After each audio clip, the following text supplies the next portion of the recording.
पहुँचे हैं। राजा बलि यज्ञ कर रहा था भरूच नर्मदा के तट पर। शुक्राचार्य जी के कहने से कि राजन, नियम के अनुसार जो 100 यज्ञ करता है वो इंद्र बनता है। 99 यज्ञ चल रहा था, तब वामन भगवान वहाँ पर पहुँचे हैं। तो याचक बन करके पहुँचे, स्वागत किया है वामन भगवान का बलि राजा ने, और कहा कि महाराज मैं आपको क्या प्रदान करूं, आप मांगो। तो पहले तो भगवान ने मना किया है, लेकिन बाद में कहा कि अगर राजन आप हमको देना चाहते हैं तो केवल इतना दीजिए कि हम अपने पैरों से नाप करके 3 पग भूमि चाहते हैं। राजा बलि ने कहा कि महाराज आप रहे वामन के वामन, आप कर तो मांगना भी नहीं आया। थोड़ा एक साइड से बीच में या नीचे से ले लो। तो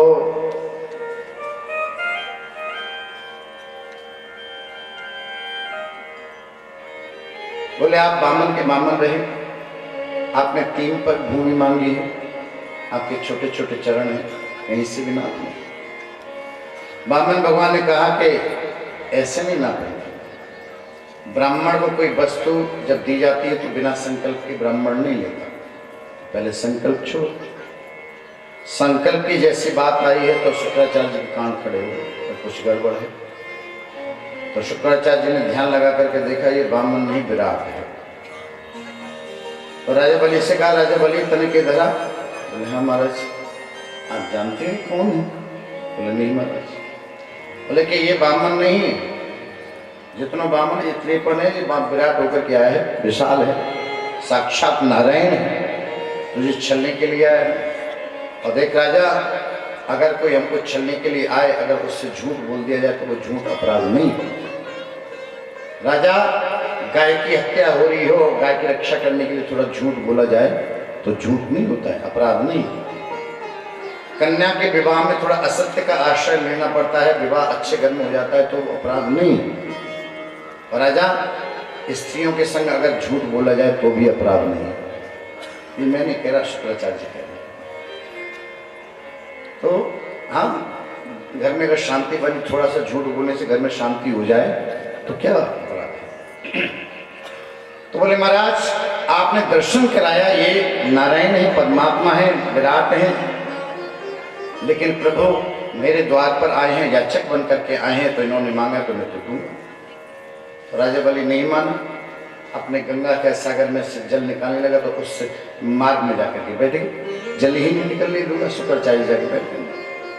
वामन भगवान ने देखा, राजा बलि से कहा कि राजा बलि तेरे इस पात्र में कुछ रुकावट आ गई, हम अभी ठीक किए देते। तो कुशा का आसन लगा था, कुशा का आसन लेकर एक सीट लेकर के उसमें जैसे डाली तो आँख फूट गई शुक्राचार्य जी की। आँख पकड़ करके बाहर निकल करके आए, आँख फोड़ दी, एक आँख वाला कर दिया। मतलब ये संत को समदृष्टि होना चाहिए, संत को किसी में भेद नहीं करना चाहिए। ये भक्त भगवान में भेद कर रहा है, इसलिए एक आंख वाला शुक्राचार्य को हाथ में जल लेकर के अभिमंत्र करते हुए संकल्प छोड़ा है, और छोड़ते ही भगवान वामन विराट हुए हैं। एक पद से ब्रह्मलोक को नापा है। ब्रह्मा जी के यहाँ पर जब चरण पहुंचे भगवान के, तो ब्रह्मा जी ने चरणों को धो करके कमंडल में धारण किया है। यही गंगा है, इसी गंगा जी का प्राकट्य हुआ है। वही गंगा आज हमारे भारत देश को पावन पुनीत कर रही है, भगवान का चरणों तक है। एक पग से भगवान ने पृथ्वी लोक को नाप लिया है, तीसरा पग बचा। तो भगवान ने कहा, हे त्रिलोकीनाथ, मैंने 2 पग से तो सब कुछ नाप लिया, लेकिन अब तीसरा पग बचा है, मैं कहाँ रखूं? तो राजा बलि ने कहा कि महाराज अभी आपने मालिक की संपत्ति को नापा है, अभी मालिक शेष है, आप तीसरा पग मेरे माथे पर धारण करो। तो भगवान ने तीसरा पग राजा बलि के माथे पर धारण किया। राजा बलि ने भगवान को सर्वस्व अर्पण कर दिया। सर्व माने संपत्ति, स्व माने अपने को। इसलिए भगवान प्रसन्न हो गए। भगवान ने कहा कि बलि मांग क्या चाहिए? बलि ने कहा, महाराज मैंने तो सब कुछ आपको प्रदान किया, तो मैं अब आपसे क्या मांग सकता हूँ? तो भगवान ने कहा कि मेरी इच्छा ये है कि तू पाताल लोक का राजा बन, मैं तेरे द्वार पर लाठी लेकर के पहरेदार बनूंगा। तो भगवान ने वरदान दिया है तो पाताल लोक का राजा बनाया राजा बलि को। आज भगवान उसके द्वार पर लाठी लेकर के द्वारपाल बने, पहरेदार बने।